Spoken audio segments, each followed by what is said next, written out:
आणि महाविकास आघाडीच्या गोटातून एक मोठी बातमी। महाविकास आघाडीच्या जागा वाटपात केवळ 30 ते 35 जागांची चर्चा बाकी आहे।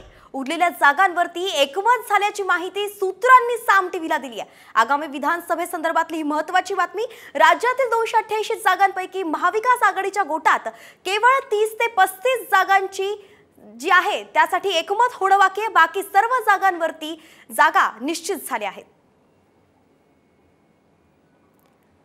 गेल्या काही दिवसांपासून महाविकास आघाडी असो महायुती असो जागा वाटपासंदर्भात प्रत्येकांच्या बैठकी होत होत्या। जागा वाटपाबाबत एकमत होण्याची सगळ्यांची वाट बघितली जात होती। महाविकास आघाडीच्या जागा वाटपात आता केवळ 30 ते 35 जागांसाठीच चर्चा होणं बाकी आहे।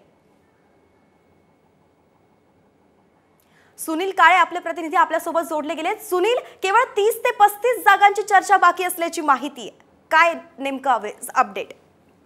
आपण बघतो की महाविकास आघाडीचं जवळपास 3 दिवसापासून सातत्यानं जागा वाटपासंदर्भात बैठका होताना दिसतात आणि या बैठकांमध्ये ज्या जागा आहेत, ज्या पक्षांनी जिंकलेल्या जागा आहेत त्या त्यांच्याकडे जाण्याची शक्यता आहे। त्यामुळे जवळपास 250 जागांचं जे जागा वाटप आहे ते फायनल करण्यात आल्याची माहिती आपल्याला सूत्रांनी दिली आणि केवळ 30 ते 35 जागा ज्या ठिकाणी दोन्ही आणि तिन्ही पक्षांचे संभाव्य उमेदवार इच्छुकांची जास्त गर्दी आहे अशा पद्धतीच्या जागा आहेत, त्या संदर्भात तिथे सर्वे करून निर्णय घेतला जाणार आहे। त्यामुळे जवळपास 250 पर्यंत जागा वाटपाचे जे मतदारसंघ आहेत ते फायनल झाल्याची माहिती आज आपल्याला बैठकीतून मिळालेली आहे।